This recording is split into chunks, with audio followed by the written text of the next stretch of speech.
배우자가 바람피는 걸 발견을 했다. 그러면 그 이후부터는 나 혼자만의 고민이 시작이 됩니다. 바람핀 배우자와 살아 마라. 그런데 이걸 저한테 상담을 오셔서 변호사님 같으면 어떻게 하시겠어요? 라고 물어보시는 경우들이 종종 있었습니다. 제 결론부터 말씀드리면 각자의 결정입니다. 저는 그 배우자와 살아보지 않아서 그 답을 드릴 수가 없어요. 그러나 그 고민에 참고가 될 만한 내용들은 말씀을 드릴 수 있을 것 같아서 오늘 주제로 삼아 보겠습니다.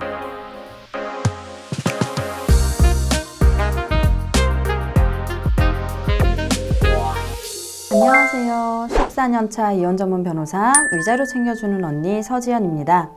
먼저 왜 바람이 날까요? 외도를 한 사람들의 일반적인 성향을 살펴보면 배우자들이 상담을 오셨을 때 공통적으로 나오는 얘기들이 있어요. 첫째, 자존감이 낮다. 배우자가 그 자존감을 혼자 채우지를 못해서 밖에서 채우려고 계속 누군가를 찾습니다. 그러다 보면 이제 바람이 나게 되는 거고요. 두 번째로는 평소에도 남 탓을 많이 한다. 바람핀 쪽의 얘기를 들어보면 상간남 상간녀가 꼬셔서, 회사가 일이 힘들어서, 또는 술이 과해서 등등의 온갖 핑계를 댑니다. 심지어 어이없게도 배우자 탓을 하기도 합니다. 네가 날 외롭게 했잖아 라고 말이죠. 그리고 세 번째로는 그러면서 반대로 자기 자신에게는 매우 관대합니다. 내로남불의 사고체계를 갖고 있는 거예요. 이건 예전에 아는 신경정신과 전문의께 물어봤더니 자기애적 인격장애인 나르시시즘적 성향과도 연결이 된다고 하시더라고요. 특히나 자존감이 낮다는 건 거의 모든 케이스에서 공통적이었던 것 같습니다. 그래서 그 낮은 자존감 때문에 이미 배우자와의 관계가 계속 삐걱대다가 결국에는 바람이 나는 이런 단계들을 거치는 거죠. 그리고 보통 바람을 피우는 사람들은 외향적인 성격, 즉 MBTI에서 말하는 E가 많을 거라고 생각들을 하시는데요. 생각보다 그렇지는 않습니다. 그냥 생각에는 혼자 있는 거 좋아하는 아이보다는 밖에 나가서 많은 사람들 만나고 맨날 돌아다니고 하는 E가 더 바람이 나기 쉽지 않을까? 바람의 기회가 많지 않을까?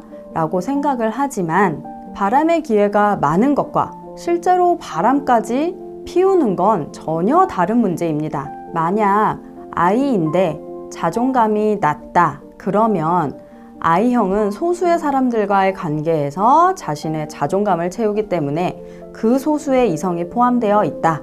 그러면 외도로 빠질 가능성이 얼마든지 있습니다. 그리고 그런 조용한 내향형 I가 바람이 나면 더 무섭습니다. 정리도 더 쉽지 않고요. 오히려 외향적인 E형들은 많은 사람을 만나야 하기 때문에 한 명과의 관계에 그렇게 집착을 하지도 않고 그 한 명으로 본인이 다 채워지지도 않습니다. 본인의 배우자가 자존감이 낮고 남 탓도 많이 하고 게다가 내향형이라 바람핀 상간자와 내적 친밀도도 상당히 높았던 것으로 생각이 된다 라고 한다면 그런 성격적인 문제들을 앞으로 어떻게 해결할 것인지를 정말 많이 고민해 보시고 이혼을 할지 말지를 결정을 하셔야 합니다. 그게 바뀌지 않으면 한번 바람핀 사람은 다음은 더 쉽고 더 치밀해집니다. 그리고 이혼을 할지 말지 고민을 할 때 또 한 가지 중요한 고려사항이 외도의 양상, 그 상대방과의 관계 정도인데요. 성매매 등으로 일회성의 만남을 계속 반복하는 사람이 있다고 한다면 그 사람은 가정을 깨고 이혼할 생각까지는 전혀 없는 게 보통입니다. 욕구 해소용의 만남이기 때문인데요. 성매매로 걸린 남자들의 얘기를 실제로 들어보면 사실상 사람과의 만남, 인간관계라고 생각을 하지 않는 경우들이 많습니다. 그래서 본인들이 그걸 외도라고 인지조차 하지 않는 사람들도 꽤 많았습니다. 반대로 특정 한 명과 지속성이 있는 만남을 하던 사람이 걸렸다 라고 한다면 가정까지 깰 생각을 하고 있기도 합니다. 그런 사람들은 이미 걸리면 본인 가정이 흔들릴 수도 있다는 리스크를 잘 알고 있었고 그러면서도 지속을 해온 케이스이기 때문인데요. 오히려 바람핀 쪽이 걸린 김에 이혼을 요구하고 나오는 경우들도 생각보다 많았습니다. 아예 가출해서 살림을 차려버리는 경우도 있습니다. 그래서 그 배우자들이 억울하다면서 상담을 오시는 일들이 종종 있었는데요. 그러면 대부분은 억울한 마음에 절대 이혼 안 해줄 거다, 이혼을 막을 방법이 있냐라고 상담을 오셔서 물어보시는데요. 그게 정말 내 남은 인생에 도움이 되는 결정일까?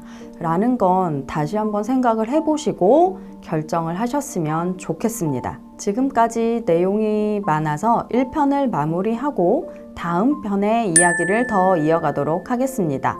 위자료 챙겨주는 언니 서지연 변호사였습니다.